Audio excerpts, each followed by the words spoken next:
Russia has come out and says, look, we want to end the war.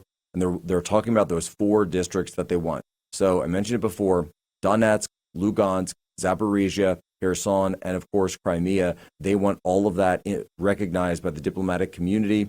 They want complete military neutrality. That means no NATO, no to any blocks, downsizing of the Ukrainian military, limits on personnel, limits on weaponry, outlaw all Nazi organizations, lift restrictions on the Ukrainian Orthodox Church, lift mutual sanctions.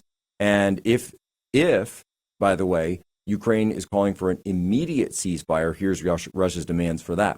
Ukraine must begin withdrawing its forces from all Russian territory, stop mobilization efforts and begin demobilization, stop all foreign military aid, that would include the United States, remove all third-party military personnel from its territory, end martial law, schedule parliamentary and presidential elections no longer than 100 days after the end of martial law. And by the way, this attack, which took place over the weekend, Ukraine claims that they struck 41 Russian strategic bombers. Russia claims it was a much smaller number, maybe in the single digits, and also that many of the bombers are still operational.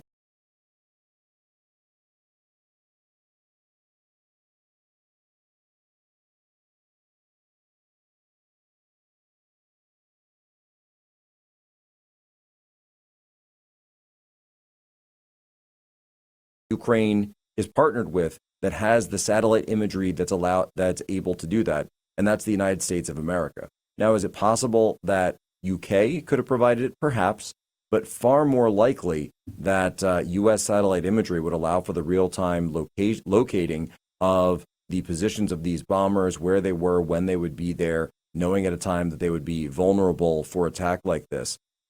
On the flip side, the Ukrainians now, when in their ceasefire demands, peace demands, they're asking for full guarantees of Ukraine's right to join the EU and NATO, the right to Ukraine to station foreign troops on its territory, all Russian gains after February 2014 will not be recognized, and that frozen Russian state assets will be used for the restoration of Ukraine, essentially given to Ukraine.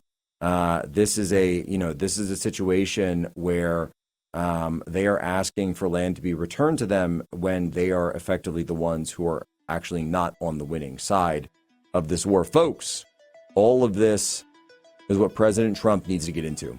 It's very clear.